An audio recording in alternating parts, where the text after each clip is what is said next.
يجتبي إليه من يشاء ويهدي إليه من ينيب. صدق الله مولانا العظيم. Yang dimuliakan Tuan Pengerusi Surau Al-Hijrah, ahli datang kuasa, tuan-tuan imam, tuan-tuan Bilal,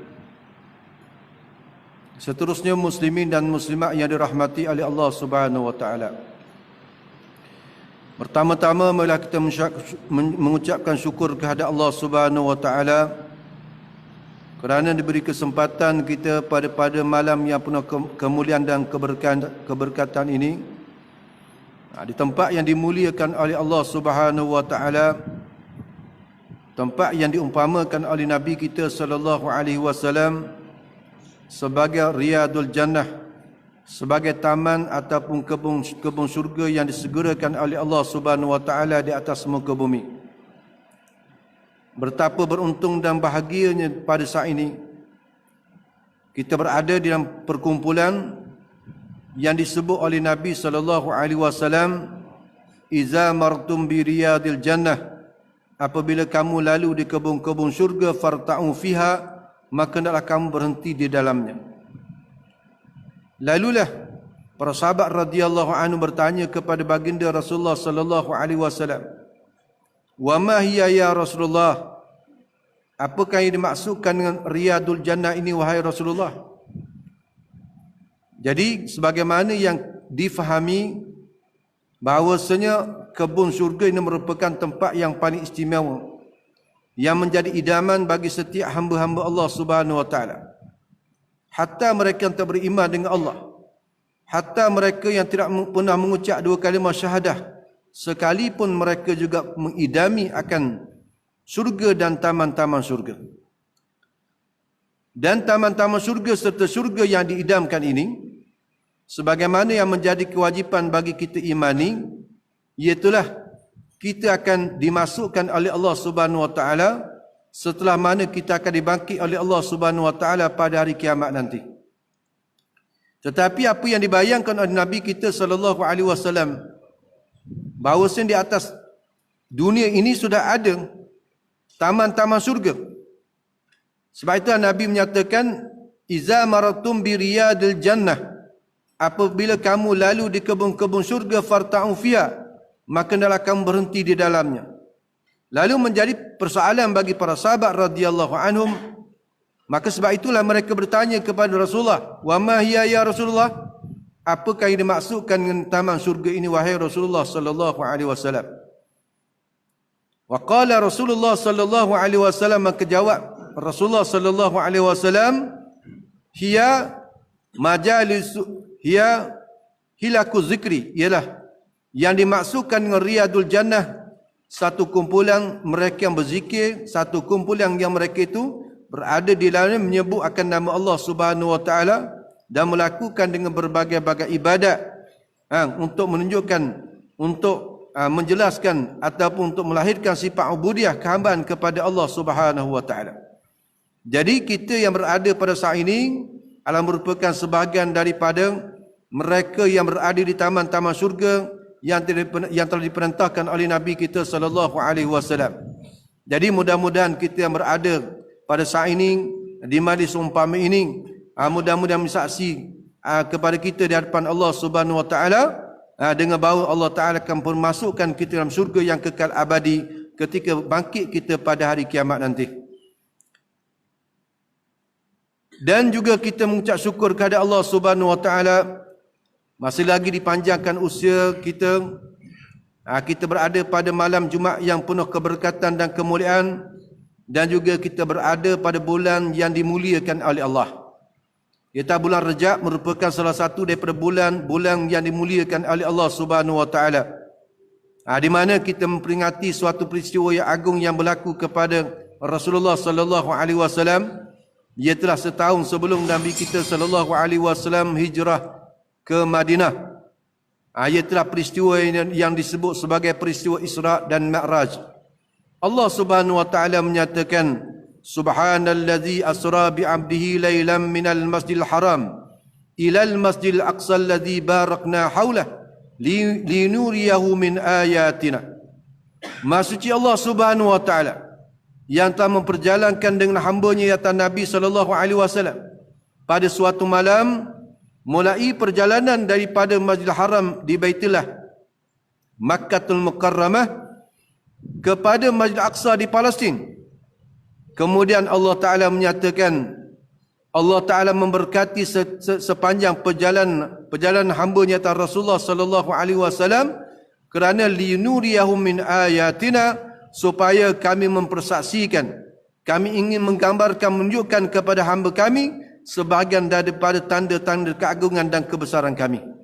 Maka kita mengingati bulan ini, bulan yang mana Allah Subhanahu wa taala satu ketika dahulu telah memerintahkan kepada Nabi kita sallallahu alaihi wasallam dan para umat seluruhnya menunaikan satu ibadah, iaitu ibadat solat, sebagaimana yang sebentar tadi kita dah langsungkan solat maghrib secara berjemaah. Jadi alhamdulillah, berbagai-bagai nikmat kalau kita nak cerita pada malam ni memang tak habis tentang nikmat kurnia Allah Ta'ala kepada kita yang terlalu banyak dan terlalu besar yang dikurniakan oleh Allah Subhanahu wa Ta'ala. Jadi insya-Allah pada malam ni, sebagaimana yang diminta untuk kita memperkatakan satu perkara ataupun satu tajuk tentang akidah Ahli Sunnah wal Jamaah. Sebagaimana juga kita memperingati peristiwa Isra' dan Mi'raj ini, kita yang berakidah dengan akidah Ahli Sunnah wal Jamaah bahawasanya perjalanan Rasulullah sallallahu alaihi wasallam daripada Masjidil Haram kepada Masjidil Aqsa, kemudian Allah Subhanahu wa taala diangkat ke langit sampai melepasi Sidratul Muntaha, menerima perintah Allah Subhanahu wa taala bahawa perjalanan Rasulullah sallallahu alaihi wasallam itu adalah merupakan perjalanan roh serta dengan jasad Nabi sallallahu alaihi wasallam. Bukan hanya Rasulullah berjalan dengan roh saja, sebagaimana setengah-setengah dakwaan. Kita Ahli Sunnah wal Jamaah berpegang bahawasanya perjalanan Rasulullah itu dengan roh serta dengan jasad. Sebab apa? Kalaulah hanya roh saja yang berjalan, maka tidak akan berlakunya keingkaran daripada golongan kufar, daripada golongan musyrikin Mekah ketika Nabi SAW menceritakan peristiwa ini. Oleh kerana Nabi menyatakan, aku semalam diperjalankan, usriyabi, diperjalankan dengan aku semalam, yakni berjalan tu roh serta jasad. Maka bilalah Nabi menyatakan Nabi itu diperjalankan oleh Allah Ta'ala roh serta dengan jasad pada perjalanan yang begitu jauh. Perjalanan yang begitu jauh, yang pada waktu itu perjalanan sebulan pergi dan sebulan kembali. Tetapi hanya berlaku kepada Rasulullah lailan, satu malam, bukan makna satu malam penuh, bukan makna 12 jam tak. Setengah ulama kata bahawa satu malam ni satu malam yang begitu singkat, satu malam yang begitu pendek sekali. Sehingga Nabi balik itu daripada perjalanan yang jauh, Nabi balik, kemudian Nabi duduk pada tempat pembaringan asal Rasulullah, masih lagi terasa kehangatan jasad tubuh badan Rasulullah ke mana Rasulullah dijemput ataupun dipanggil, dibawa oleh malaikat Jibril sedang Rasulullah sedang berbaring. Jadi Rasulullah balik itu rasa lagi kehangatan tempat duduknya Rasulullah sallallahu alaihi wasallam, menunjukkan masa yang begitu singkat untuk menunjukkan kekuasaannya Allah Subhanahu wa taala. Jadi apakah yang dimaksudkan dengan akidah Ahli Sunnah wal Jamaah? Terlebih dahulu kita perkenalkan dulu apa yang dimaksudkan dengan Ahli Sunnah wal Jamaah. Siapakah Ahli Sunnah wal Jamaah? Ramai mereka yang mendakwa mereka itu berakidah, berpegang dengan akidah Ahli Sunnah wal Jamaah, beramal dengan amalan Ahli Sunnah wal Jamaah. Tetapi di manakah kebenaran-kebenaran jikalau ada sebahagian daripada perkara yang dipegangi itu tidak menepati sebagaimana apa yang diperintahkan oleh Allah dan sebagaimana apa yang diperintahkan oleh Rasulullah sallallahu alaihi wasallam. Sebab itulah segala ketetapan ilmu ini mistikah diasaskan sebagaimana yang telah diatur oleh Allah Subhanahu wa taala. Sebagaimana ayat yang saya bacakan pada mukaddimah tadi, Allah Subhanahu wa taala menyatakan syara'a lakum minad din, telah mengaturlah ya Allah Ta'ala bagi kamu daripada agama yang Allah Ta'ala kurniakan kepada kita akan suatu agama. Agama yang paling mulia, agama yang paling tinggi. Di mana tidak ada agama yang lain yang lebih tinggi daripada agama Islam yang dikurniakan oleh Allah Subhanahu wa Ta'ala. Yang telah dibawa agama ini oleh para nabi-nabi dan rasul-rasul alaihi wassalatu wassalam. Bukan setakat nabi kita saja. Nabi kita merupakan penyambung daripada pembawa agama yang sebelum daripada nabi kita. Bermula daripada Nabi Adam AS, diteruskan oleh para nabi-nabi dan rasul-rasul alaihi wassalatu wassalam, sampailah kepada nabi kita sallallahu alaihi wasallam. Pembawaannya dasar akidah yang satu. Walaupun dari segi syariat yang berbeza. Ada sebagai daripada syariat, hukum syariat yang berbeza antara para nabi-nabi dengan rasul-rasul alaihi wassalatu wassalam. Dasarkan kitab-kitab yang diturunkan oleh Allah Subhanahu wa Ta'ala. Ada sebahagian daripada apa yang diturunkan dalam kitab Zabur, kemudian dinasahkan, dibatalkan apabila turunnya kitab Taurat. Dan apabila diturunkan kitab Injil, dinasahkan sebahagian daripada hukum yang termaktub dalam kitab Taurat. Dan begitulah apabila diturunkan Quran kepada Nabi kita sallallahu alaihi wasallam, maka ternasakh, terbatal daripada undang-undang peraturan agama yang sebelumnya. Adapun masalah akidah, apa yang dibawa oleh Nabi Adam AS dan nabi-nabi yang selepas daripada Nabi Adam AS sampailah kepada Nabi kita sallallahu alaihi wasallam, tidak berlaku percanggahan. Tak berlaku percanggahan. Adapun masalah hak syariat berlaku percanggahan. Ada umat yang terdahulu diperintahkan solat 2 waktu saja sehari semalam. Tetapi umat kita, umat Nabi SAW dan kita semua disyariatkan, diperintahkan oleh Allah Subhanahu Wa Taala solat sampai kepada 5 waktu sehari semalam. Ada perbezaan dari segi hukum syariat peraturan yang diperintahkan oleh Allah Subhanahu Wa Taala. Tetapi masalah akidah yang satu. Bukan kata akidah Nabi Adam bawa cara lain, kemudian Nabi Idris bawa cara lain, Nabi Nuh ni bawa cara lain. Tidak, akidah yang satu. Akidah mentauhidkan akan Allah Subhanahu Wa Taala. Sebab itulah apa juga yang berlaku, apa juga akidah, mesti kembali kepada akidah yang dibawa oleh Nabi kita sallallahu alaihi wasallam, yang hakikatnya datang daripada Allah Subhanahu Wa Taala. Jadi sebab itulah masa akidah jangan kita jangan kita buat main-main, jangan kita abaikan masalah akidah, kerana apabila rosaknya akidah, maka sekian daripada amalan kita tak akan diterima oleh Allah Subhanahu Wa Taala. Sekian ibadat kita, semayang kita, puasa kita, walaupun kita dah sebut inna salati wa nusuki wa mahyaya wa mamati lillahi rabbil alamin, terserah semua kepada Allah Taala. Inna salati, sesungguhnya semayang, wa nusuki, dan ibadatku, wa mahyaya, dan hidup aku, wa mamati, dan mati aku, lillahi rabbil alamin, aku serah semata-mata bagi Tuhan yang mengawali akan sekian alam ni, kita serah. Tetapi bagaimana pegangan akidah kita? Kalau akidah kita akidah yang tak bertepatan dengan akidah yang dibawa oleh Nabi kita sallallahu alaihi wasallam, maka kita akan berada di atas jalan-jalan yang sesat. Sebab itulah tengok sejarah perjuangan Nabi kita sallallahu alaihi wasallam dan sejarah dakwah Nabi kita sallallahu alaihi wasallam. Apakah amanah yang pertama yang diperintahkan oleh Allah Subhanahu wa taala kepada Nabi kita sallallahu alaihi wasallam? Ayat Quran yang pertama yang diturunkan oleh Allah Subhanahu wa taala kepada Nabi sallallahu alaihi wasallam ketika Nabi sedang bermunajat dengan Allah Subhanahu wa taala. Di gua Hira. Di mana datang malaikat Jibril memeluk akan Nabi sallallahu alaihi wasallam. Sedang dipeluk Nabi sallallahu alaihi wasallam, lalu kata malaikat Jibril, "Ya Muhammad, Iqra ya Muhammad, bacalah alimu ya Muhammad."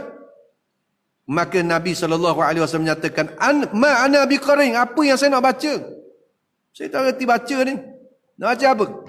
Lalu diperintah lagi kepada Nabi, "Iqra ya Muhammad, bacalah alimu ya Muhammad." Nabi menyatakan, "Ma ana biqarin, apa yang saya nak baca? Saya tak tahu." 3 kali diperintahkan kepada Nabi sallallahu alaihi wasallam dengan diperintahkan untuk baca. Nabi 3 kali menjawab, "Ma ana biqarin, apa yang saya nak baca saya tak tahu." Lalulah diajarkan kepada Nabi kita sallallahu alaihi wasallam ayat yang pertama daripada suratul Qalam. Bacalah Iqra bismi rabbikal ladzi khalaq. Bacalah olehmu wahai Muhammad. Iqra, bacalah olehmu ya Muhammad. Bismi rabbika, dengan nama Tuhan kau. Alladzi khalaq, yang telah menciptakan. Yang ini menciptakan segala alam ini. Bacalah dengan nama Tuhan kau. Ini merupakan ayat yang pertama, ayat menyatakan ketauhidan kita kepada Allah Subhanahu wa taala. Sebab itulah urusan menyeru umat supaya beriman kepada Allah Subhanahu wa taala yang diperintahkan oleh Allah kepada Nabi kita sallallahu alaihi wasallam bukan suatu masa yang singkat. Sebelum daripada umat ini menerima akan hidayah iman, pada ketika itu belum lagi diperintahkan oleh Allah Subhanahu wa taala dengan perintah-perintah yang lain. Tak disuruh lagi sembahyang, tak disuruh lagi puasa, tak disuruh lagi keluar zakat, tak disuruh lagi mengerjakan ibadat haji umrah. Tak ada lagi pada waktu tu. Peringkat pertama ketika dakwah Rasulullah sallallahu alaihi wasallam menyeru manusia supaya mereka itu beriman kepada Allah. Supaya mereka itu beriman kepada Allah Subhanahu wa taala. Mana-mana mereka yang selama ini sebelum daripada bangkit Nabi sallallahu alaihi wasallam menyembah patung berhala. Ya, ada yang menyembah patung berhala, ada yang menyembah bulan, ada yang menyembah matahari, ada yang menyembah api, ada yang berbagai-bagai jenis sembahyang yang lain daripada Allah Subhanahu wa taala. Lalu ketika itu Nabi kita sallallahu alaihi wasallam membawa nur cahaya keimanan, iaitu beriman kepada Allah Subhanahu wa taala. Maka sebab itulah kali ini Allah Taala nyatakan dalam ayat syara'a lakum, telah mensyariatlah ya Allah Taala, telah mengaturlah ya Allah Taala lakum bagi kamu minad-din, daripada urusan agama. Urusan agama telah diatur oleh Allah Subhanahu wa taala, terutama dengan urusan akidah. Yang paling asas sekali. Ma wasabi Nuha, barang yang telah mewasiatlah oleh kami, oleh Allah Ta'ala akan Nabi Nuh. Apa yang dibawa oleh Nabi Nuh, itulah juga diperintahkan oleh Allah Ta'ala kepada Nabi kita sallallahu alaihi wasallam. Bagaimana kita melihat penentangan yang berlaku kepada Nabi Nuh alaihi salam? Kerana dasar akidah yang dibawa oleh Nabi Nuh alaihi salam telah bertentangan dengan apa yang diamalkan, apa yang dilakukan oleh umat Nabi Nuh alaihi salam. Selama 950 tahun Nabi Nuh AS berdakwah. Masa yang begitu panjang, masa yang begitu lama. Hanya beriman kepada Nabi Nuh ni ada sekumpulan yang kecil saja. 80 orang saja yang beriman kepada Nabi Nuh AS. 40 orang daripada kalangan laki-laki dan 40 orang daripada kalangan wanita yang beriman kepada Allah dan beriman kepada Nabi Nuh AS. Yang lain menjadi kufur. Sehingga anak Nabi Nuh AS sendiri tak beriman. Sehingga isteri Nabi Nuh AS sendiri tak beriman dengan Nabi Nuh dan tak beriman dengan Allah Subhanahu wa taala. Begitu kuat ujian yang diterima oleh para nabi-nabi dan rasul-rasul alaihi wassalatu wassalam ketika mereka itu menyatakan tentang ketauhidan kepada Allah Subhanahu wa taala. Wallazi auhayna ilaika, dan barang telah memberi wahyu oleh kami kepada engkau ya Rasulullah. Wa ma wassayna bi Ibrahim, dan barang yang telah mewasiatlah oleh kami dengan dia akan Nabi Allah Ibrahim wa Musa wa Isa, dan Nabi Musa dan Nabi Isa. Apakah yang telah diwahyukan oleh Allah Ta'ala kepada Nabi kita? Apakah yang diwasiatkan oleh Allah Ta'ala kepada Nabi Nuh, Nabi Ibrahim, Nabi Musa dan Nabi Isa? Dua perkara yang disebut oleh Allah Ta'ala. Yang pertama, an aqimuddin, iaitu yang pertama hendaklah kamu mendirikan akan agama. Perintah Allah Ta'ala yang mendirikan agama. Maka mendirikan agama ni bukan ikut cara kita. Bukan ikut cara pemikiran kita. Hendaklah kita kembali kepada kaedah cara yang telah dinyatakan oleh Allah Subhanahu wa taala, cara yang telah dibawa oleh Nabi kita sallallahu alaihi wasallam. Kemudian cara ini dibawa oleh para sahabat radhiyallahu anhum dan sampailah kepada kita melalui para ulama-ulama yang muktabar. Kita nak cara masalah tentang akidah yang betul, akidah yang datang daripada Allah dan Rasul yang dibawa oleh para sahabat radhiyallahu anhum, dan juga kita nak mengenali siapakah golongan ahli sunnah wal jamaah. Siapakah ahli sunnah wal jamaah dan apakah yang menjadi pegangan bagi golongan ahli sunnah wal jamaah? Kerana inilah golongan yang mendapat kelepasan daripada azab Allah Subhanahu wa taala. Dalam suatu hadis Nabi SAW menyatakan bahawasanya tafarraqat Bani Israel, berpecahlah golongan Bani Israel ba'da Musa, kemudian daripada wafat Nabi Musa AS, ila salasin wa sab'ina firqah, kepada 73 kumpulan. Umat Bani Israel selepas mana wafatnya Nabi Musa AS berpecah kepada 73 kumpulan. Kulluhum finar, sekalian mereka itu masuk neraka belaka. Nabi menyatakan sekalian mereka masuk neraka illal wahidah, satu firqah saja, satu kumpulan saja yang masuk surga. Ramainya mereka yang berada dalam keadaan kesesatan. Dan Nabi menyatakan wa tafarraqat ba'da Isa, dan berpecahlah kaum Bani Israel ini selepas daripada Nabi Isa AS diangkat ke langit, ila snaini wa sab'ina firqah, kepada 72 kumpulan. Umat Nabi Isa selepas daripada Nabi Isa diangkat ke langit berpecah sampai kepada 72 kumpulan pula. Kulluhum finat, sekiranya mereka habis masuk neraka belaka illal wahidah, melainkan satu kumpulan saja yang terselamat, satu kumpulan saja yang akan dimasukkan oleh Allah Ta'ala ke syurga. Kemudian akhirnya Nabi menyatakan sataftariku ummati, selagi akan berpecah umatku. Ini kita ni zaman kita. Sataftariku ummati, selagi akan berpecah umatku, ila salasin wa sab'ina firqah, sehinggalah kepada 73 kumpulan pula. Sebagaimana berpecahnya umat Nabi Musa AS.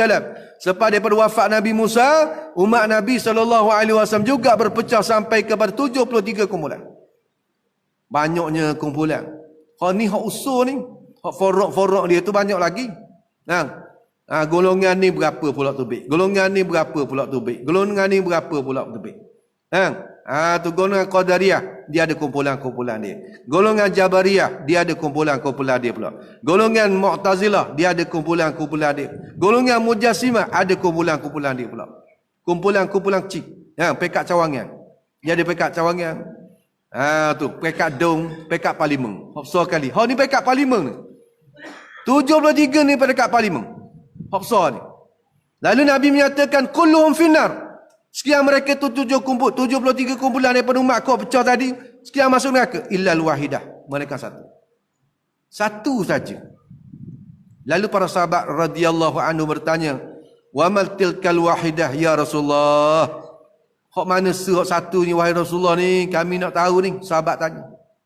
Maka Nabi SAW menyatakan, satu ni ialah ana alaihi wa ashabi, jalan yang mana aku sendiri berjalan dan yang telah berjalan oleh para sahabat aku. Jalan yang aku jalan dan jalan yang dijalani oleh para sahabat aku. Batu sahabat-sahabat Nabi ni semuanya diibaratkan oleh Nabi SAW seumpama bintang di langit. Ashabi kan nujum, sahabatku seumpama bintang yang bertaburan di langit. Bi ayyi qatadaitum ihtadaitum, dengan mana yang kamu ikut mereka itu nescaya pasti kamu akan mendapat petunjuk. Mana sahabat Nabi ni semua benar-benar berlaku. Boleh ikut orang mana.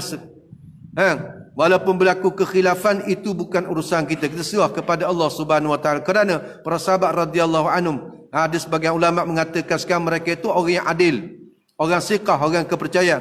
Dan apa yang berlaku di kalangan para sahabat, kekhilafan yang berlaku di kalangan sahabat merupakan ijtihad masing-masing.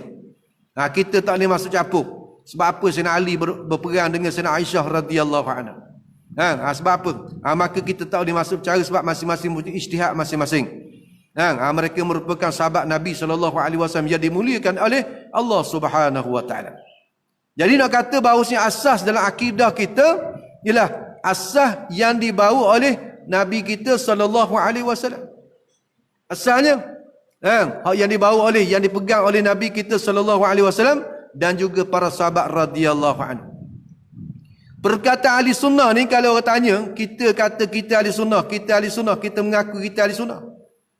Kalau kita orang tanya ahli sunnah wal jamaah, apa yang dimaksudkan ahli sunnah, apa yang dimaksudkan wal jamaah, maka kita faham dulu apa yang dimaksudkan dengan ahli sunnah ialah diambil daripada perkataan Nabi sallallahu alaihi wasallam, diambil daripada hadis Nabi sallallahu alaihi wasallam.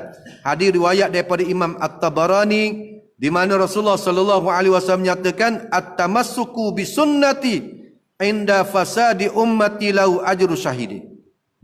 Nabi menyatakan at-tamassuku bi sunnati. Bermula orang yang berpegang dengan sunnahku, dengan perjalanan aku, dengan ajaran aku, dengan perkataanku, dengan perbuatanku, semua dia ikut.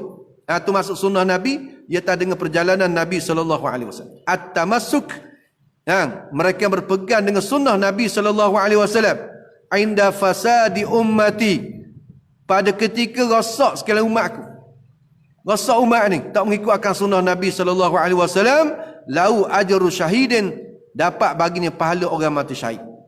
Kalau kita berpegang teguh dengan ajaran yang dibawa oleh Nabi sallallahu alaihi wasallam, dari segi akidahnya, dari segi syariatnya, dari segi amalan akhlaknya, kita beramal sebagaimana apa yang dibawa oleh Nabi sallallahu alaihi wasallam. Ketika manusia sekaliannya melakukan kefasikan di atas muka bumi, mereka melakukan kerosakan di atas muka bumi, mereka melakukan maksiat deraka kepada Allah Taala, maka janji daripada Rasulullah sallallahu alaihi wasallam, dapat baginya pahala orang yang mati syahid. Dapat bagi mereka itu orang yang mati syahid.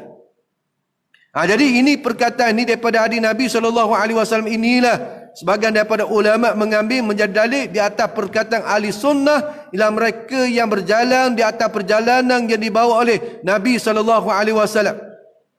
Sama ada perkataan Nabi, sama ada perbuatan Nabi, ataupun sama ada ikrar dia Nabi, pengakuan daripada Nabi, ada ikut semua. Maka orang ni orang yang tamasuk, orang yang berpegang dengan sunnah, maka digelarkan dengan ahli sunnah.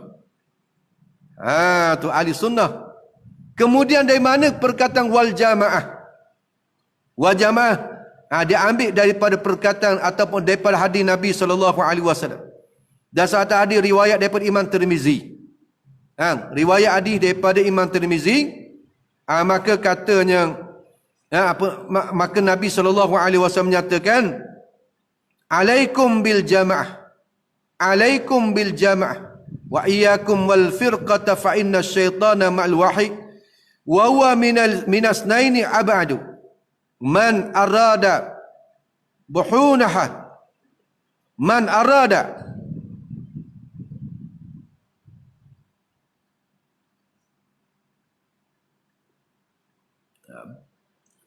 buhubuata, man arada buhubuatal jannah falyalzam al jama'ata, rawah Tirmizi.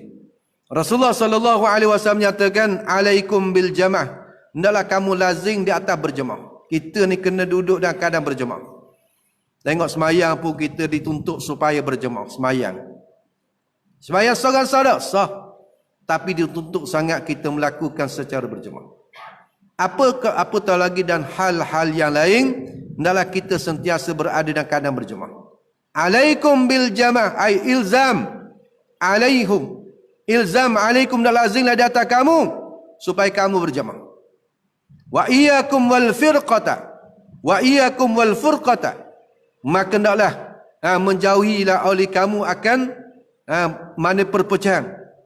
Fa inna syaitana, maka bahawa syaitan ma'al wahidi, serta dengan orang yang wahidut seorang. Syaitan berada duduk dengan orang yang wahidut seorang.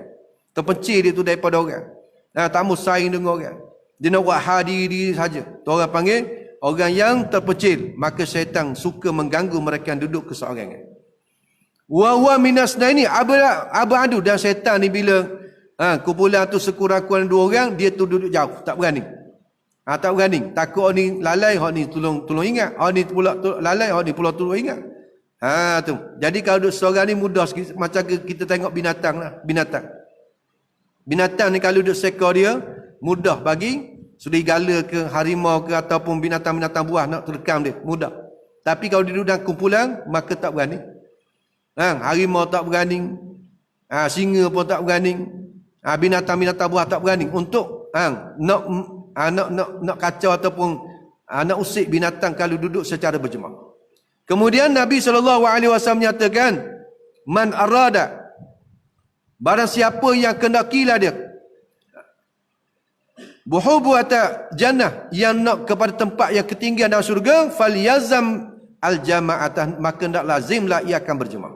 Maka daripada hadis Nabi SAW inilah timbulnya perkataan al-jamaah. Jadi ahli sunnah wal jamaah ialah kita ahli sunnah, kita berjalan di atas perjalanan sebagaimana perjalanan yang iaitu mereka mengikuti akan perjalanan yang mengikut akan sunnah Nabi SAW, dan juga ialah bila sebut al-jamaah mereka yang duduk dalam satu kumpulan, yang mana kumpulan-kumpulan ini daripada kumpulan mereka yang beriman kepada Allah Subhanahu Wa Taala dan beriman dengan Nabi SAW.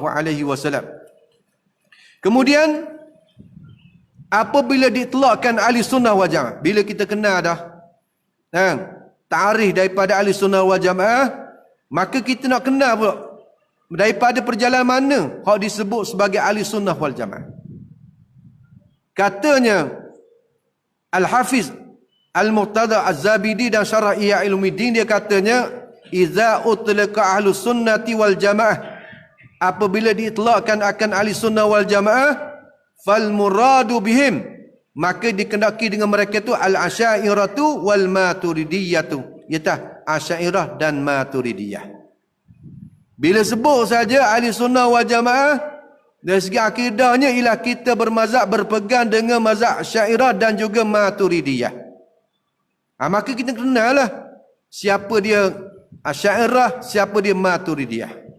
Jangan sekadar kita sebut saja tapi kita tak kenal, dan kita tak tahu bagaimanakah keadaan perjalanan daripada kalangan ahli sunnah wal jamaah. Iaitu daripada asyairah dan maturidiyah. Siapa dia asyairah, siapa dia maturidiyah. Syairah ni ialah yang dipelopori oleh Imam Abu Hasan Al-Asy'ari. Maka mana-mana mereka bermazhab mengikuti perjalanan Abu Hasan Al-Asy'ari, maka dia digelar sebagai mazhab Asy'ariyah, perjalanan dia.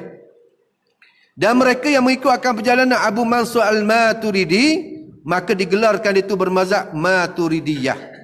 Kita sekarang ni hak mana sih kita pegang? Kita pegang belaka dua-dua, tapi kita sekarang ni berjalan di atas mazhab Maturidiyah. Bila sebut ahli sunnah, orang tanya dah awak mazhab mana ahli sunnah? Mazhab Asy'ariyah dan Maturidiyah. Boleh pakai belaka dua-dua. Sebagaimana dah mazhab fiqh. Jangan orang kata hamba ni mazhab ahli sunnah. Mazhab sunnah je, Quran hadis. Kalau orang kata dia tu mazhab sunnah, mazhab Quran hadis saja, jangan pakai ni. Tu dia kata zaman Rasulullah tak ada mazhab-mazhabnya. Mazhab ni menyusahkan, mazhab ni memecah belahkan umat. Tengok. Ni perkataan-perkataan orang tak faham. Sebenarnya hakikat tak faham kalau cakap seumpama tu. Mazhab ni memang tidak wujud zaman Rasul, sebab Rasulullah ni orang panggil mab'ul ulum, tempat bercambah, tempat tumbuhnya ilmu. Zaman tu bila berlaku khilaf, Rasulullah menyelesaikan. Sebab Rasulullah ni sebagai syarik, Tuhan punya undang-undang, Tuhan punya peraturan agama ni, secara majazinya ialah Nabi kita SAW. Bila berlakunya percanggahan, bila berlakunya permasalahan, maka diselesaikan oleh Nabi kita SAW. Zaman tu. Tetapi kita tengok setelah mana wafatnya Rasulullah SAW, berlaku kekhilafan. Khilaf dah. Tu orang panggil perjalanan. Mazhab ni perjalanan orang ni gini, jalanan orang gini, jalanan orang ni gini. Tengok berlaku khilaf ketika wafatnya Rasulullah SAW. Khilaf yang pertama berlaku selepas daripada wafat Rasulullah SAW. Rasulullah wafat pada malam Isnin dan dimakamkan Rasulullah pada hari Rabu. Isnin, Selasa, Rabu. Selasa, Rabu dia kata 2 hari. Sebab apa? Sebab berlaku khilaf. Berlaku penyagaan pendapat. Bila wafat Rasulullah, masing-masing tak berani. Ada setengah sahabat kata, Rasulullah ni kita wali Mekah lah. Sebab Rasulullah ni dahirkan di Mekah. Hak ni kata kita kena tanam di Madinah. Hak ni kata kita kena pergi ke Baitul ke Palestin. Kena pergi jasad Rasulullah ni, jenazah Rasulullah kena pergi ke Baitul Maqdis. Sebab di sanalah tempat permakaman para nabi-nabi dan rasul-rasul. Tengok khilaf. Ni sahabat sendiri tak berani waktu sang. Sebab apa? Ini jasad Rasulullah SAW. Lalu saya nak Bakar As-Siddiq baca hadis. Saya nak Bakar kata, aku dengar Nabi SAW bahawasanya Nabi menyatakan para Nabi itu akan dikebumikan pada tempat Nabi itu wafat. Jadi sebab itulah Nabi kita SAW dikebumikan, dimakamkan di dalam rumah Aisyah radhiyallahu anha. Dalam rumah Aisyah radhiyallahu anha. Sebab apa? Pegang kepada hadis yang diriwayatkan oleh Sayyidina Abu Bakar As-Siddiq radhiyallahu anhu. Tu. Kemudian tengok khilaf, nak siapa nak boleh ke tanah, lepas tu siapa dia pula juru mandi. Kemudian lepas dia dapat keputusan nak ke bumi di mana, lepas tu bagaimana nak menyembahyangkan akan jasad Nabi ni. Nak menyembahyangkan jenazah Nabi SAW. Masing-masing tak berani dia tu imam belaka. Akhirnya buat keputusan, para sahabat buat keputusan, kita ginilah bakal semayang sorang-sorang semayang. Mula-mula sahabat, kalau laki-laki tu semayang, sorang. Diorang mana? Nak habis, sorang. Kemudian kanak-kanak pula semayang. Sahabat, daripada kanak-kanak semayang, sorang. Lepas tu daripada sahabiah, orang wanita pula, sahabiah ni, semayang, sorang. Sebab itulah dikebumikan Nabi kita SAW, dimakamkan Nabi kita SAW sampai kepada Rabu. Bapa berlaku khilaf. Orang ni berjalan kuning, orang ni berjalan. Itu asalnya berlakunya mazhab. Tetapi semuanya ada hikmat. Tu berlakunya mazhab ada hikmat. Jadi sebab itulah dalam bab faraq dan bab fiqh ni hendaklah kita berjalan di atas perjalanan salah satu daripada mazhab yang empat. Jangan keluar daripada salah satu daripada mazhab yang empat ni. Kalau orang kata ana a'malu bil kitabi was sunnah, aku beramal dengan Quran dengan hadis saja, maka jangan terima dia. Ulama kata fala tusallim, jangan kamu terima dia ni. Dalun wa mudillun, dia sesat lagi menyesatkan orang. Tu. Kita hendaklah berjalan di atas salah satu daripada mazhab yang empat. Sama ada mazhab Abu Hanifah, pengasas bagi mazhab Hanafi, ataupun mengikuti mazhab Imam Malik, pengasas bagi mazhab Maliki, ataupun kita mengikuti akan mazhab Syafi'i yang diasaskan oleh Imam Asy-Syafi'i rahimahullah taala, ataupun kita mengikuti akan mazhab Hambali yang diasaskan oleh Imam Ahmad bin Hanbal. Salah satu daripada empat ni dari segi fiqh wajib kita kena iktimad, wajib kena berpegang, wajib kena taklid salah satu daripada mazhab ni. Itu dari segi masalah fiqh. Masalah tasawuf kita berjalan sebagaimana perjalanan Imam Al-Ghazali rahimahullah ta'ala dan juga Imam Junaid Al-Baghdadi. Inilah perjalanan yang perlu kita kena tahu. Dan begitulah pada masalah akidah kita, perjalanan yang mesti kena tahu, perjalanan yang wajib kita kena ikut ialah perjalanan ahli sunnah wal jamaah. Bila sebut ahli sunnah wal jamaah, itlaq di atas ahli sunnah wal jamaah, iaitulah perjalanan Asy'ariyah dan Maturidiyah. Aturan dari segi akidahnya, pegangannya, mesti kita berlandaskan apa yang telah disebut oleh Imam Abu Hasan Al-Asy'ari dan juga Imam Abu Mansur Al-Maturidi. Maka timbullah zaman kita hari ni pengajian dari segi akidah, kita kata pengajian sifat 20. Lepas tu orang ada pula buat timbul masalah, buat timbul kemuskilan. Ada ke zaman Rasulullah ni sifat 20? Ni. Orang lain ni nak zaman Nabi semata. Kalau ngaji hadis gak nak hadis sahih. Sahih mata. Tu. Kalau hadis dhaif tak bakal langsung. Sikit-sikit maudhu', sikit-sikit palsu. Sikit-sikit maudhu' palsu. Orang zaman sekarang. Semua ada kata dalam kitab ayat tu banyak daripada kitab ayat, dalam hadis-hadis dalam kitab ayat tu ada setengah kata banyak daripada hadis maudhu' daripada hadis palsu. Inilah golongan ahli ilmu zaman hari ini yang mereka itu tak cermat dalam menilai dan meneliti akan isi kandungan kitab yang ditulis oleh para ulama-ulama yang mutaqaddimin. Kita dia ni kena cermat. Kita jangan gopoh dalam menghukum. Kita kena tengok bagaimana nukilan-nukilan ulama-ulama yang terdahulu. Pengiktirafan daripada kalangan ulama-ulama yang terdahulu di atas karangan-karangan kitab-kitab ulama-ulama yang sebelum daripada mereka lagi. Yang mereka itu daripada kalangan ulama-ulama yang muktabar. Kita ni siapa dia kita ni? Yang nak iktiraf kitab tu, nak iktiraf kitab ni, yang kita nak menyesatkan kitab tu, kita nak menyesatkan kitab ni, kita nak tolak kitab tu, kita nak tolak kitab ni. Berapa buah kitab kita buat? Berapa buah kitab kita buat? Tu. Jadi masalah akidah tiba-tiba timbul zaman kita dah sebelum ni timbul. Pengajian sifat 20 ni bukan daripada Islam, setengah kata daripada falsafah, setengah daripada rekan-rekan saja, bukan daripada Quran, bukan daripada hadis, bukan daripada Nabi, bukan daripada sahabat, macam-macam. Ni tuduhan-tuduhan yang mereka itu tuduh bagi mereka yang mengaji ilmu sifat 20. Sifat 20 daripada siapa dia ni? Kaedah. Jadi sebab apa kita hanya memusuhi akan pengajian sifat 20 saja? Sebab apa kita tak memusuhi akan ilmu yang lain? Kita dah mengaji kita dah mengaji tajwid. Kita dah mengaji tajwid. Iqlab, izhar, idgham bi gunnah, idgham bila gunnah. Idgham ma'a gunnah. Apa lagi? Ikhfa mengaji. Ada tak kira zaman Rasulullah? Ada hadis. Nabi ajar apabila bertemu nun yang mati ataupun tanwin dengan hamzah dengan alif. Hukumnya adalah izhar. Ada izhar syafawi, ada izhar halqi. Ada? Tak ada. Dah tu yang kita pakai? Yang kita pakai tu learning. Dok kita dah ajar pula. Daripada satu lapisan kepada satu lapisan. Kita mengaji, lepas tu kita ajar anak kita, lepas tu sampai satu generasi kepada satu generasi duk pakai kitab tajwid. Sebab apa kita tak menyesatkan tu? Sebab tu dia memang hakikat tak ada zaman Rasulullah. Cara pengajian seumpama tu, istilah-istilah yang dibuat tu tidak ada zaman Rasulullah. Dan begitulah ilmu-ilmu yang lain tak ada juga di zaman Rasulullah sallallahu alaihi wasallam. Kenapa kita hanya menolak akan pengajian sifat 20 saja? Tu. Menolak akan pengajian sifat 20 sebab dia kata tak ada zaman Nabi. Lepas tu dia beza pula.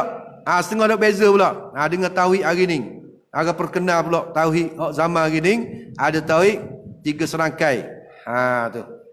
Berlakunya pertembungan antara pengajian ilmu sifat 20 dengan tauhid 3 serangkai. Tauhid asma' wa sifat, tauhid uluhiyah, rububiyah, tauhid asma' wa sifat. Kemudian tengok dia buat pecahan. Buat pecahan pula, ada setengah buat pecahan. Kepada ayat-ayat mutasyabih. Kalau pergi kepada ayat-ayat mutasyabih, maka dia menilai ada sebahagian daripada dia kata ulama-ulama salah. Dia beza pandangan dengan ulama-ulama khalaf. Kalau misalnya ayat yang berkaitan dengan berjihad. Misal contoh. Ayat yang orang duk main sangat lah ni. Ar-Rahman ala asyistawa. Ar-Rahman ala asyistawa. Aamintum man fis sama? Adakah kamu beriman dengan Tuhan yang duduk di langit? Tengok, duduk di langit dia kata. Kalau gitu dalil Allah Ta'ala duduk di langit. Ar-Rahman ala asyistawa. Adakah dalil kata Allah Ta'ala duduk dalam langit? Ayat tu. Lepas tu ada pula ambil cerita Malam Isra' Mi'raj, tengok dalil. Allah Ta'ala lantik, Allah Ta'ala jemput Nabi SAW naik ke langit. Untuk terima ibadat solat itu, dalil yang kukuh bahawa Allah Ta'ala duduk dalam langit. Tengok. Betul ke akidah ni? Lepas tu dikata orang yang pegang kata tu ada tepat ni, ialah orang ngaji sifat 20. Tu. Ada pun golongan salah dia kata pegang. Golongan salah dia kata golongan yang mengatakan bahawasanya mengisbatkan Allah Ta'ala bertempat. Duduk langit dia kata duduk langit bukan duduk macam kita. Betul dah. Dulu dalam ni tepat ke? Bukan tepat. Tak kira atas arah ke atas lagi pada arah. Bila duduk ada jihad, maka bertempatlah jihad ni atas, bawah, kiri, kanan, depan, belakang panggil jihad. Yang sitah ni jihad bagi jirim. Jihad bagi benda. Kita dah apa? Kita dah dalam surau. Kita duduk atas surau, dalam surau, atas surau kita duduk. Depan kita meja, belakang kita dinding, kanan kita kipas, kiri kita almari. Dah apa kita? Tapi Allah Ta'ala boleh ke kita nak nisbahkan seumpama tu? Aning lah.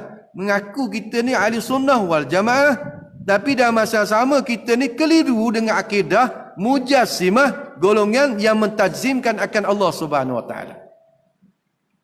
Parilah ayat Quran pun. Lepas tu dia kata tak beriman kan dia? Kita beriman. Beriman dengan Quran. Tak ada satu pun daripada ayat Quran. Tak ada satu huruf pun dari ayat Quran yang kita tak beriman. Semua kita beriman belaka. Tapi bukan kita beriman sebagaimana setengah orang beriman disebabkan Allah Ta'ala bertempat. Ada semua kata Tuhan turun kan. Malang ketika bertemu dengan ketika Nabi Musa AS, ketika Allah Ta'ala bercakap berkata-kata dengan Nabi Musa AS, ada ke kisah Allah Ta'ala duduk di situ yang cerita tentang Nabi Musa duduk di Bukit Tur Saina? Itu Nabi Musa, bukan Allah Ta'ala menceritakan zatnya berada di Bukit Tur Saina. Yang menceritakan Nabi itu naik ke langit, diceritakan kisah Nabi yang berada di langit. Adakah diceritakan Allah Ta'ala itu di situ? Kita ambil faham mukhalafah, kita ambil faham sebaliknya, kata tu dalil kata Allah Ta'ala tu duduk di situ.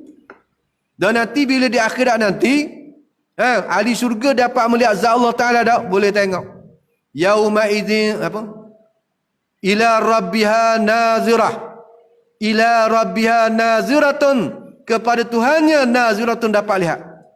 Semua dapat lihat. Ahli syurga dapat lihat. Mak yang paling besar ahli syurga dapat melihat zat Allah Subhanahu Wa Ta'ala. Ahli syurga ketika tu dalam syurga, Allah Ta'ala ada dalam syurga. Adakah hadis yang menjelaskan Allah Ta'ala duduk dalam syurga juga? Pada waktu tu Tuhan duduk dalam syurga. Ada ke? Ada. Diceritakan kita yang duduk dalam syurga. Allah tidak di dalam, tidak di luar, tidak di atas, tidak di bawah, tidak di kiri, tidak di kanan arah, di kanan syurga. Tak belakang. Itulah barulah Allah. Tu baru pergi kepada sifat mukhalafatuhu ta'ala lil hawadis. Kena ingat ni, kita akan diuji 3 kali. Dengan sifat mukhalafatuhu ta'ala lil hawadis ni 3 kali. Kalau learning kita tak berjaya dah diuji, maka kita bimbang waktu-waktu diuji sebenarnya kita akan gagal. Pertama sekali ketika keluar Dajjal. Hak mengaku Tuhan ni Dajjal. Kalau kita tak faham tentang mukhalafatu ta'al hawadis, boleh jadi kita beriman dengan Dajjal. Na'udzubillah. Kita minta lindung daripada Allah Subhanahu Wa Ta'ala. Dajjal ni akan tunjuk kelebihan-kelebihan dia. Kalau kita dang lah, kalau golongan kita dang ni, kita minta lindung dengan Allah Subhanahu Wa Ta'ala. Dan kita doa, kalau kita dang pun kita minta lindung anak-anak cucu kita yang akan datang ni, pasti mereka akan sempat dengan masa Dajjal. Maka kena beri peringatan semua kepada anak cucu kita. Sebagaimana Nabi nyatakan, para nabi-nabi sentiasa memberi ingatan kepada umat masing-masing. Bukan setakat Nabi kita saja. Nabi yang terdahulu dah beri ingatan kepada umat masing-masing tentang besarnya fitnah Dajjal. Besar sekali apa dia? Dia mengaku sebagai Tuhan. Maka ramai mana daripada kalangan umat manusia yang beriman kepada Dajjal pada waktu itu. Yang hanya tak beriman kepada Dajjal pada waktu itu hanya 12 orang. 12,000 orang daripada kalangan laki-laki dan 7,000 orang daripada kalangan wanita saja yang terselamat imannya. Pada waktu itu manusia begitu ramai, hanya beriman 12,000 orang saja lelaki. 7,000 orang saja puan. Nak kata ramainya yang jadi kufur, na'udzubillah, minta lindung kita dengan Allah Subhanahu Wa Ta'ala. Itu yang pertama. Yang kedua, diuji tentang mukhalafatuhu ta'ala al-hawadis pada waktu sakaratul maut, hampir mati kita. Dekat nak mati lagi. Waktu tu orang dah tahu dah apa yang kedatangan bagi kita. Datangnya syaitan kiri dan kanan kita, menyerupai ibu kita, menyerupai bapa kita, menyerupai dengan guru kita yang mengajak supaya kita menganut agama yang lain daripada agama Islam. Dia membayangkan, dia meletakkan air, dia meletakkan keenakan, kesedapan yang dialami. Itu syaitan merupai dengan ibu bapa kita, merupai dengan guru kita yang mengajak kita keluar daripada Islam. Jadi kalau kita tak kenal Allah Ta'ala, maka kita ketika itu kita akan gerincir kaki, na'udzubillah. Dan yang ketiga, saat bangkit pada hari kiamat nanti, juga diuji oleh Allah Subhanahu Wa Ta'ala. Jadi sebab itulah di sini kita kena faham dulu. Tu bukannya maksud Allah Ta'ala firman Ar-Rahman ala asyistawa. Ar-Rahman ala asyistawa. Tuhan yang bernama Rahman, jangan kita terjemah kata duduk di atas aras. Tidak ada di kalangan ulama-ulama yang mengatakan Allah Ta'ala itu duduk di aras. Tidak ada. Sama ada daripada kalangan ulama-ulama salah ataupun daripada kalangan ulama-ulama khalaf. Salaf ataupun khalaf. Ada dua. Salah pun betul, khalaf pun betul. Ini ada orang kata, hok kata tuan tak bertepat ialah khalaf. Yang kata tuan bertepat ialah salah. Bukan salah tu salah. Tu orang kata tu ialah orang salah. Bukan sebenarnya. Sebab ulama salah dengan khalaf, dua-dua ni dia tanzih. Maksud tanzih ni ialah makna zai istawa duduk masuci. Duduk ke, bertakhta ke. Ni ada setengah buku-buku baru sekarang ni yang apa nama dia terjemah. Kitab Akidah Tahawiyah. Ingat kitab Akidah Tahawiyah. Ditulis oleh Imam Tahawi. Jadi dalam kitab tu terjemah kod bahasa Melayu kita kod bahasa Rumi. Dia kata aras ialah tempat Allah Ta'ala meletakkan punggungnya. Arah ialah tempat Tuhan meletakkan punggung. Kursi ialah tempat Allah Ta'ala meletakkan dua kaki. Tengok. Siapa berkat gitu? Zahir. Allah Ta'ala tu berjising. Dia mentajisimkan akan Allah Subhanahu Wa Ta'ala adanya papan punggung. Bila Tuhan ada punggung, takkan punggung saja. Mesti kena ada peha. Pak ia sambung kaki pula. Takkan peha, punggung patu kaki. Peha tak ada, betih tak ada. Tu. Jadi kesamaran lah bagi orang awam. Dan bila kaki Tuhan dua pula, patu kaki Tuhan ni macam kita juga ke? Ada jari. Patu jari berapa butang? 5 butang macam kita juga ke? Ke stepek gitu je. Tuhan ni. Ni lah benda-benda yang boleh membawa kepada kesesatan. Jadi sebab itulah, sama ada ulama salah ataupun ulama khalaf, mereka itu tanzih, menyucikan, tak ada sama sekali. Kemudian di sisi ulama salah, dia ni orang panggil tafwid, serah. Dia tafwid, tanzih serta tafwid dan ta'wil secara ijmal. Adapun di sisi ulama-ulama khalaf, dia tanzih serta dengan dia ta'wil secara tafsil. Apa dia masuk istawa? Istawa dengan mana? Istawla. Dengan mana? Qahara. Dia ada 15 makna semua. Istawa tu dengan ada 15 makna. Jangan pakai makna duduk dengan mana jalasa ataupun makna qa'ada, itu salah. Tidak ada seorang pun daripada kalangan ulama-ulama ahli sunnah wal jamaah. Tengok dalam kitab-kitab tafsir. Minta tolong tengok dalam kitab-kitab tafsir. Tengok dalam kitab Qurtubi dan tafsir Jalalain. Tengok dalam tafsir-tafsir Muntabat, tidak ada seorang pun daripada ulama-ulama ahli sunnah wal jamaah yang mentafsirkan istawa itu dengan mana jalasa ataupun mana qa'ada dengan mana duduk. Tidak ada. Cuma adanya hak kita ni. Kita pandai-pandai duk kata. Patut kita sebuah kepada ulama-ulama yang mutaqaddimin. Patut dalil lagi banyak. Dia kata dalil di antaranya hadis Nabi SAW. Hadis yang masyhur dimainkan oleh golongan yang mengisbatkan Allah Ta'ala duduk dalam langit ini. Dia pegang hadis jariah. Dia kata hadis riwayat daripada Muawiyah bin Hakam As-Sulami. An Muawiyah, daripada Muawiyah ibn Al-Hakam bin Hakam As-Sulami qala, katanya Muawiyah, kanat li jariyatun, ada bagi aku ni seorang jariah, seorang saya perempuan, tar'a ghanaman li, dia ni tukang bela, dia ni tukang bela kambing aku, katanya dia tukang bela kambing bagi aku. Qultu ya Rasulullah, lalu aku kata kepada Rasulullah sallallahu alaihi wasallam, qultu ya Rasulullah, afala mu'tiquha, macam mana kalau aku memerdekakan dia akan saya ni? Bagaimana kalau aku merdekakan saya ni? Lalu qala, sabda Nabi sallallahu alaihi wasallam, i'tini biha, muwari dia aku. I'tini biha, bawa datang akan dia tu padaku. Bawa datang dengan aku akan dia tu. Mana akan jariah. Lalu katanya Muawiyah, fa'ataituhu biha, maka aku membawa datanglah akan Nabi SAW dengan jariah tu. Faqala lah, maka Nabi SAW tanya kepada jariah. Nabi tanya kepada jariah, aina Allah, di mana Allah? Tengok tanya soalan. Ni soalan dia nak, aina Allah, di mana Allah? Qalat, jawab Jariyah, saya perempuan, dia kata fis sama, dia kata di langit. Qala, tanya Nabi SAW, man ana, siapa aku? Nabi tanya, man ana, siapa aku? Qala, jawab perempuan Jariyah tu, anta Rasulullah, engkau merupakan Rasulullah. Lalu Rasulullah qala, sabda Nabi SAW, a'tiqha fa innaha mu'minatun, merdekalah olehmu akan dia, sesungguhnya dia tu orang mukmin. Orang beriman ni. Hadis rawahu Muslim. Hadis riwayat daripada Imam Muslim. Hadis sahih dia. Memang hadis sahih. Maka kita tengok di atas huraian para ulama-ulama tentang memahami akan hadis ni.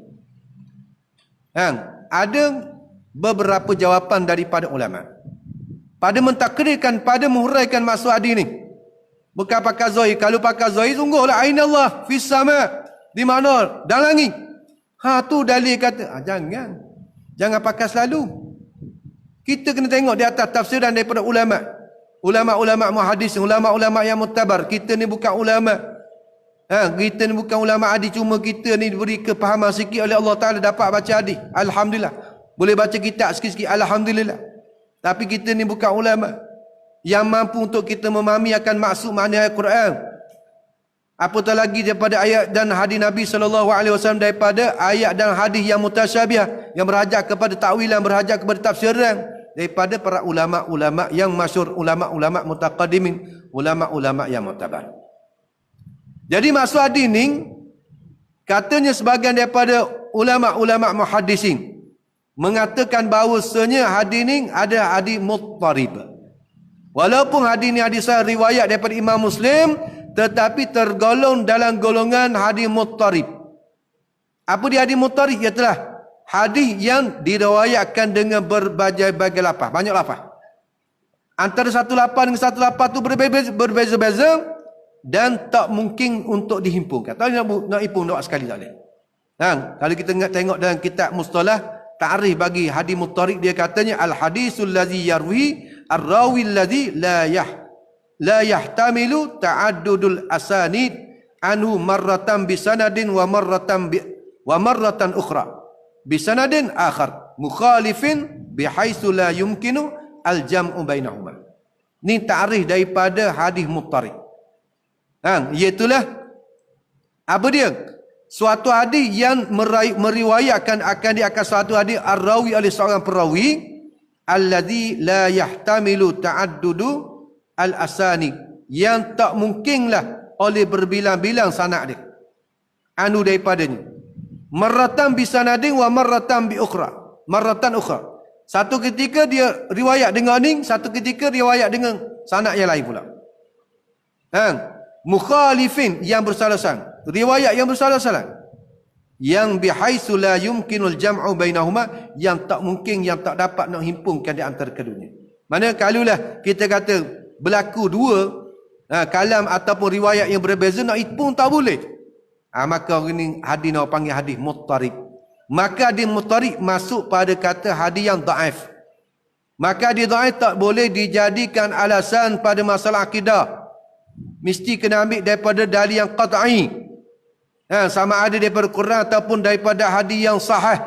Itu perbincangan dalam soal masalah akidah. Tak boleh dijadikan hadis dhaif itu sebagai alasan, sebagai sandaran untuk menyatakan akidah. Itu pertama jawapan daripada setengah daripada ulama, hadis ni hadis yang dhaif, hadis muttarib. Dan jawapan ulama yang kedua, kalau difardukan betul lah hadis sahih. Sebab meriwayatkan itu oleh ramai daripada kalangan ulama-ulama. Tetapi bukan bermaksud Allah Ta'ala tu mendiami langit. Fis sama tu bukan maksud mendiami langit. Sebagaimana yang ditafsirkan oleh Sayyidina Ali bin Abi Talib radhiyallahu. Apa kata Sayyidina Ali bin Abi Talib? Pada mentawilkan, pada memahami maksud aina. Katanya Sayyidina Ali bin Abi Talib, dia katanya innallaha, bahawa Allah Ta'ala khalaqal arsya, telah menjadilah Allah Ta'ala akan arsy, izharan liqudrati, kerana nak menzahirkan kekuasaannya, kekuasaan Allah. Walam yattakhidhu, dan tidak menjadilah Allah Ta'ala akan arsy tu makanan li zati, tempat bagi zat dia, tak. Mana Allah Ta'ala bukan menjadikan arah itu tempat kedudukan bagi zat Allah Ta'ala Maha Suci. Sebab tu kalau kata Tuhan duduk atas arah, itu suatu akidah yang salah, satu akidah yang bertentangan, satu akidah yang tak betul. Dan katanya, katanya Imam Nawawi rahimahullah ta'ala pada menafsirkan maksud aina pada aina Allah. Dia kata qaulu aina Allah, perkataan aina Allah itu ialah soalun anil makanati, soalan daripada ketinggian martabat, la anil makan, bukan tentang tempat duduk. Makan dengan makaniah dua perkataan yang berbeza, dua maksud yang berbeza. Makaniah mana kedudukan pangkat. Di mana pangkat kedudukan Allah Ta'ala? Fis sama, mana tinggi. Bukan duduk langit dah, mana tinggi. Bukan suatu anil makan, di mana kedudukan Allah Ta'ala. Sekarang ni Tuhan duduk mana Bukan maksud gitu tanya Rasulullah tu. Dengan mana al-makanati, dengan maksudnya di mana kedudukan Allah Subhanahu Wa Ta'ala. Lalu dia kata fis sama. Sebab ukuran mukmin tak mukmin itu bukan berdasarkan kepada hadis ni. Seorang nak masuk Islam mesti kena mengucap 2 kalimah syahadah. Bapa Nabi kata fa innaha mu'minatu, bahawasanya perempuan ni jariah ni lah mukminah. Adakah dia mukminah dengan sebab dikata aina Allah fis sama tu dia jadi beriman? Bukan dengan perkataan ni. Yang nak memasukkan orang yang bukan Islam kepada Islam bukan semata-mata mengatakan Allah Ta'ala langit. Dengan itu dia dah Islam. Bukan. Tetapi dengan mengucap 2 kalimah syahadah. Tengok dalam hadis yang sahih, di mana Rasulullah sallallahu alaihi wasallam menyatakan, umirtu an uqatilan nasa hatta yashhadu alla ilaha illallah wa anna Muhammadar Rasulullah. Maknanya aku diperintahkan, Nabi menyatakan aku diperintahkan bahawa aku memerangi akan manusia sehinggalah mereka tu mengucap akan sehingga menaik saksi mereka itu bahawa setiada Tuhan melainkan Allah dan bahawa Nabi Muhammad itu merupakan utusan Allah. Maksudnya kalau nak Islam ke seseorang mesti dengan kalimah syahadatain ini, dengan 2 kalimah syahadat. Bukan semata-mata tunjuk Tuhan di langit itu kata inilah mukmin. Jadi orang yang faham kata inilah dalil kata mukmin dia, jadi Islam dia dengan sebab dia tunjuk langit, itu adalah merupakan satu alasan perkataan yang silap dengan pandangan-pandangan ulama-ulama yang mutabar daripada ulama-ulama hadis. Tu sebab tu kena faham ikut kaedah dia. Bukan ikut kaedah akal kita tak, tetapi mengikut kaedah yang telah disebut oleh para ulama-ulama hadis. Dah kalau sekiranya kita kata Tuhan duduk langit. Kalau kita kata Tuhan duduk langit, bagaimana pula kita nak kata dengan suatu hadis Nabi SAW? Dalam satu hadis yang diriwayatkan daripada Imam Tirmizi, daripada Abi Hurairah radhiyallahu an, qala Rasulullah sallallahu alaihi wasallam, Rasulullah menyatakan, wallazi nafsu Muhammadin biyadi law annakum dalaltum bihablin ilal ardi sufla la habita 'ala Allah. Tengok. Nabi menyatakan, demi Tuhan yang diriku berada dan genggaman kudrat Allah Subhanahu wa taala, lau annakum, jikalau adalah kamu, dalaitum, menghulurlah oleh kamu, bihablin, dengan tali. Kalau mu duduk atas ni, atas bumi ni, kita duduk atas bumi, lapisan bumi yang pertama. Kalau kita takdirlah kita buat lubang, kita ulur tali, ulur sampai mana? Ilal ardi sufla, kepada bumi yang paling bawah sekali. Kita ulur sampai tali, kita ulur sampai ke bumi yang paling bawah sekali, la habita 'ala Allah, nescaya akan jatuh, turun tali itu atas Allah Ta'ala. Ayat ni, hadis ni, Tuhan duduk bawah pula. Bawah tapak kaki kita. Bawah pada bumi yang ke-7 pula. Dah sebenarnya Tuhan duduk mana ni? Sekali langit, sekali atas arah, sekali duduk bawah bumi, sekali turun di bukit Jabal Tursaina, macam-macam. Maka sebab itulah kita kena jelas, kena faham tentang akidah yang sebenarnya. Akidah ahli sunnah wal jamaah, akidah yang bertepatan, yang mana tidak menisbahkan segala tempat itu bagi Allah Subhanahu wa taala. Maha suci Allah Taala itu daripada bertempat, maha suci daripada Allah Taala itu berjihad. Maka di sinilah kita kena faham. Kena faham. Kemudian terakhir sikit lagi, kita tahu apakah hukum bagi mereka yang berakidah berpegang, kalau sekiranya dipegang kata Allah Ta'ala berjihad. Kalau dia pegang Allah Ta'ala situ, Allah Ta'ala sini, batulah kau tanya, Tuhan yang ada tak? Ada. Batu ada mana? Tu, di mana-mana. Di mana-mana pun dah kena. Di mana-mana? Tuhan di mana-mana. Tu, salah juga jawapan kita. Betul lagi kalau kita sebab kita menetapkan di situ, di sini. Batu tu ada adik pula Tuhan turun naik, yang zilu rabbuna kullailatin fi sama ila sama'i dunia, turun Tuhan kita pada tiap-tiap malam pada langit dunia. Jadi Tuhan tiap-tiap malam Tuhan turun, tiap-tiap malam Tuhan turun, tiap-tiap malam Tuhan turun. Sekali turun, sekali naik, sekali turun Tuhan. Tu. Jadi sibuk juga Tuhan kalau kita. Sibuk dah tak juga Tuhan. Tu. Jadi sibuk macam kita juga. Ini akidah-akidah yang bertentangan dengan apa yang difahami daripada Quran dan juga daripada hadis Nabi sallallahu alaihi wasallam. Jadi aqwalul a'immah fi tanzihillahi 'anil makani wal jihati wal jismiyah. Beberapa perkataan imam-imam ni, bukan ulama biasa ni, a'immah, imam-imam mujtahid pada menyucikan Allah Taala daripada makan, daripada tempat, wal jihad daripada berjihad, daripada berpihak, wal jismiyati daripada berjising. Jadi nususul ulama il mazahil arba'ah, nas daripada segala imam-imam mazhab yang empat, wa naqlul ijma' dan dinakalkan daripada ijma' para ulama ala takfiri man yaqulu, di atas kufur bagi mereka yang berkata Allahu jismun kal ajsam.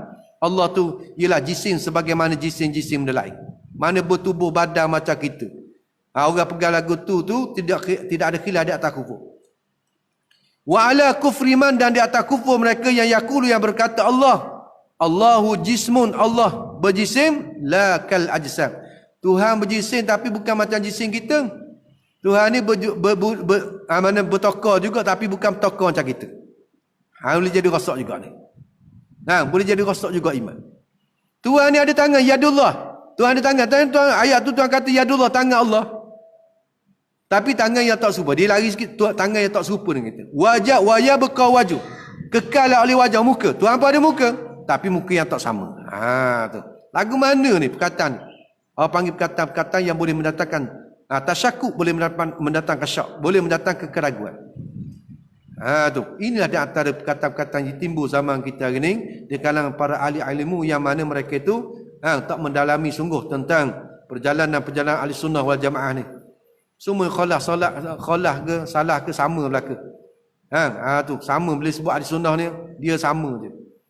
Cuma betul takwil tak takwil. Takwil ni takwil secara ijmali, ni takwil secara tafsili. Jangan kita ni sebuah kata ulama-ulama salaf mengatakan Allah Taala tu di langit. Tu di langit. Mengatakan Allah Taala di langit. Ada pun yang kata Tuhan tak langit ialah ulama-ulama khalaf. Orang yang ngaji sifat 20 ni, hok kata Tuhan ada langit.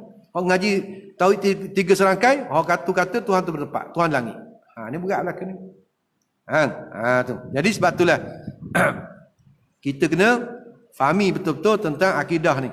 Dan kata setengah ulama al-mujassimu huwa alladhi ya'taqidu filah al-hajmu. Orang yang maksud dengan kata golongan mujassimah, mereka yang berakidah berpegang bahawa pada Allah Taala al-hajma akan sahih. Tuhan ni sahih.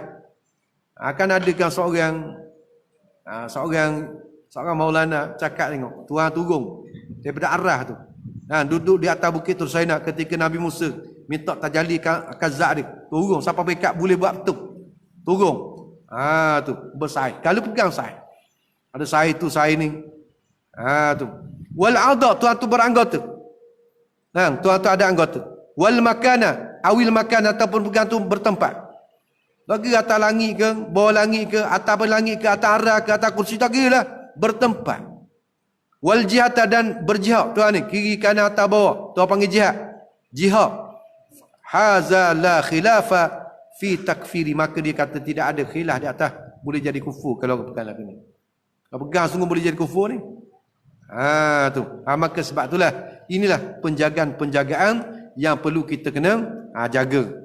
Dalam masalah kita mengaji akidah, maka hendaklah kita fahami betul-betul perjalanan ahli sunnah wal jamaah di atas dua mazhab, di atas perjalanan Abu Hasan Asy'ari yang disebut sebagai Asy'ariyah dan perjalanan Abu Mansur Al-Maturidi iaitu mazhab Maturidiyah.